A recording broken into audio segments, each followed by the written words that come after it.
Video की शुरुआत। दोस्तों, क्या आपने कभी सोचा है कि हमारे जीवन में वस्त्रों का क्या वास्तविक महत्व है? क्या ये सिर्फ एक आवरण है या इनका कोई गहरा अर्थ भी है? भगवान कृष्ण ने गीता में हमें यह सिखाया कि भौतिक वस्तुएं जैसे वस्त्र वास्तव में हमारी आत्मा से जुड़े नहीं होते। आइए आज हम जानें कि भगवान कृष्ण के उपदेश हमें वस्त्रों के माध्यम से कौन सी महत्वपूर्ण शिक्षा देते हैं।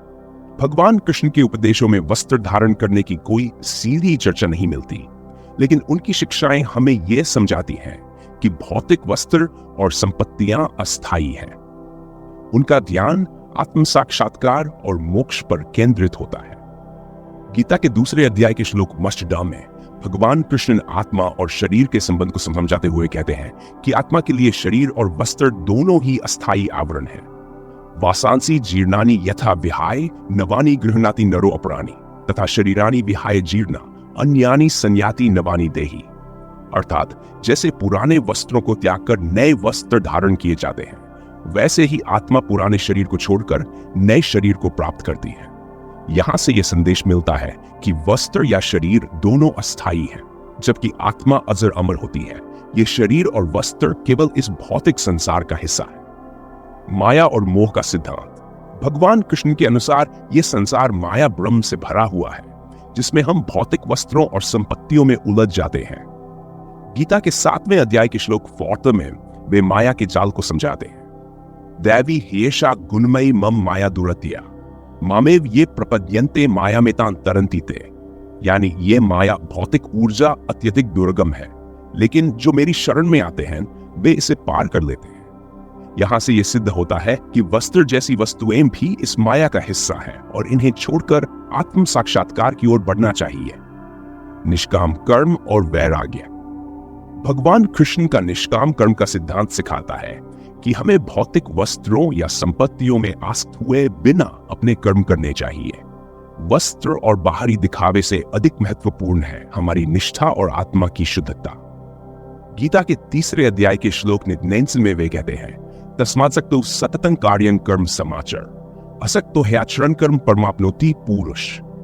अर्थात बिना किसी आसक्ति के अपने कर्तव्यों का पालन करना चाहिए, क्योंकि ऐसा व्यक्ति ही आत्मिक उन्नति की ओर अग्रसर हो सकता है।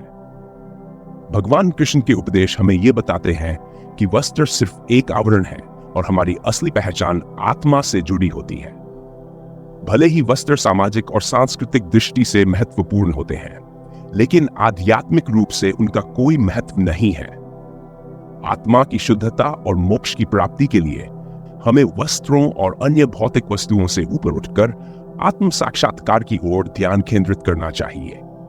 भगवान कृष्ण ने गीता के उपदेशों में जीवन के गहरे सत्य उजागर किए हैं, जो मानवता को जीवन जीने का सही मार्गदर्शन देते हैं।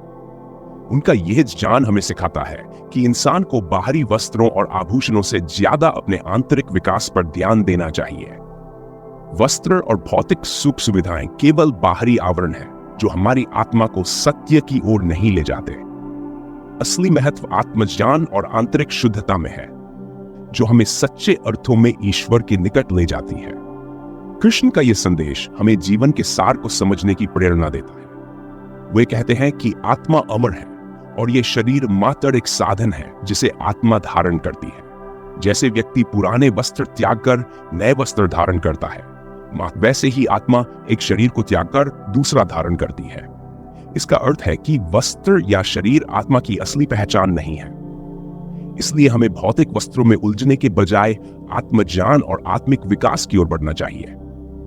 कृष्ण ये भी बताते हैं कि वस्त्र धारण करना केवल बाहरी पहचान का हिस्सा हो सकता है, लेकिन असली पहचान आत्मा की शुद्धता और दिव्यता में है। जो इस सत्य को समझ लेता है, वह सांसारिक मोह माया से ऊपर उठकर जीवन को एक नई दृष्टि से देखता है। इंसान के भीतर जो दिव्यता है, वही उसका असली वस्त्र है। बाहरी वस्त्र शरीर की रक्षा के लिए है, लेकिन आत्मा की रक्षा ध्यान, योग और धर्म से होती है।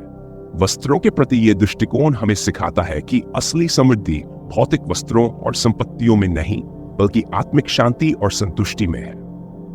जीवन की सच्ची संपन्नता आत्मा की शुद्धता और दिव्यता में है, न कि बाहरी आभूषणों में। जीवन के इस सत्य को जानने और इसे आत्मसात करने का प्रयास कीजिए। याद रखिए, असली पहचान आपकी आत्मा की शुद्धता में है, न कि भौतिक वस्त्रों में। अगर यह संदेश आपके दिल को छू गया तो इस यात्रा में आपसे फिर मिलने की आशा रहेगी। जीवन को एक नई दिशा से देखने के लिए हमें आपके साथ की हमेशा जरूरत है। वीडियो का अंत।